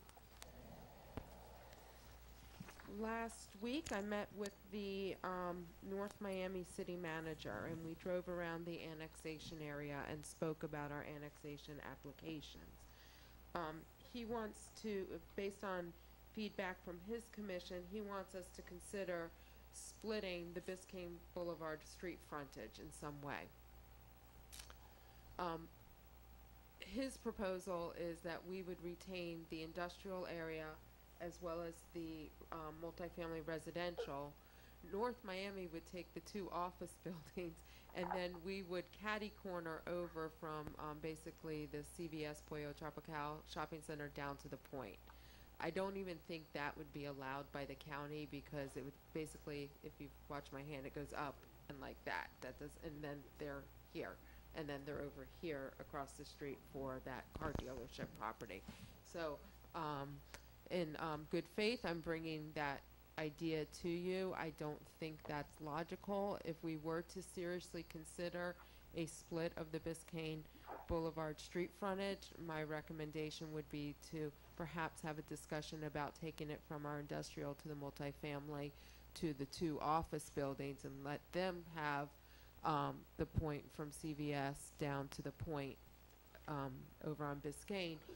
But again, that's a call of the commission. But his recommendation for this catty corner plan, I don't think is in our best interest, nor do I think the county would be amenable to that. And when is the planning advisory board meeting? Right. So my other updates is I've been meeting with county staff to make sure that we're going through their internal process very well. We're in constant communication. Even today, they reached out to me, and we are scheduled now for the June 1st Planning Advisory Board agenda. And they will be sending notices out within the required time frame to everyone within the applicable radius of that. So some of our residents will once again get notices in the mail because they're in the radius of our annexation area. And that same June 1st PAB meeting, is that also the meeting that North Miami's? I have not seen the agenda yet, but my understanding is that they were supposed to be coming back at the same time as us. Okay, but it's not going before that meeting as far as you know? Correct. Okay. Yeah, the meeting has passed for May. Okay. Anything else on that That's issue? my annexation update. Regarding the log cabin restoration, I think I've given you an update previously during item 8B regarding the annex. The annex has been dried in. This week they've been framing the interior, basically building out the offices as well as framing the ceiling. They expect roof tiles to be delivered at some point next week. We received approval today for the revised civil plan. If you recall, we had to revise that plan, so we received that approval today. So hopefully next week you'll see basically work going on outside of the building as well as on the interior. They are about a week or two behind right now, and we've been very clear to them that the contract states they need to be done by June 30th.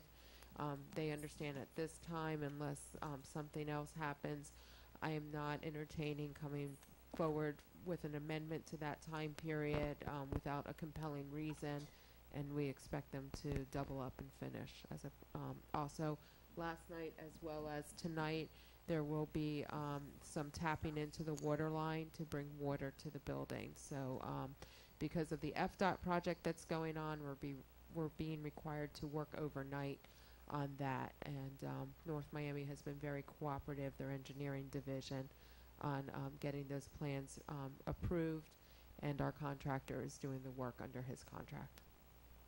Do we have any update on when FDOT's going to finish the 6th Avenue The improvement? third and I believe final lift is supposed to take place Wednesday. Wednesday? Yes. Wednesday night. Yeah, Wednesday night, and then they'll finish up with all of the end caps and cleaning up the construction area. So tomorrow or next week? Tomorrow. That's why the water line is being done yesterday and today. Okay. Because once that is done, there is a 5-year moratorium that you cannot cut or cross the road with lines or anything like that. So we've been working with North Miami, with our contractor, and with the FDOT over the last couple of weeks, and literally Christian brought us to the finish line for the last possible moment. Thank you. By the skin of our teeth. Okay.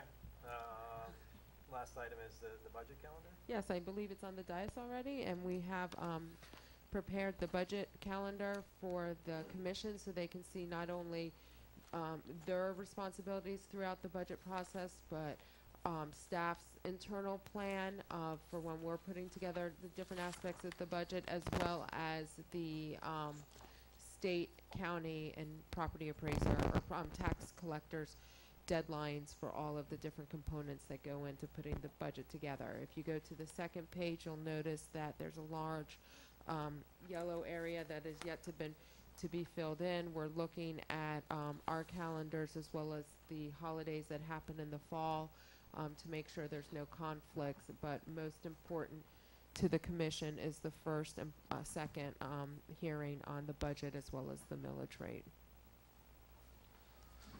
Okay, any questions, comments? Alrighty, thank you. Mr. Village Attorney? Mayor, I just want to update on a couple potential litigation and then litigation matter. You've probably all, early last month, received statutory notice, at least it had everyone's name except Didn't look like you, oh, you did, so you got it. So that's, what that is, it involves an individual who was arrested for battery on a law enforcement officer, involves two agencies, Village of Biscayne Park, and Miami.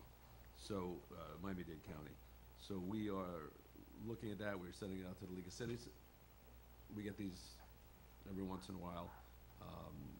Police matters are high liability matters, and Chief and I have started to look into that along with the manager, and we'll keep you updated if anything transpires, other than this is their 6-month notice under state law, which provides us and our insurance carrier time to look into it. And the other matter, which is litigation, I talked about a couple months ago, is the Watts matter. That is allegations that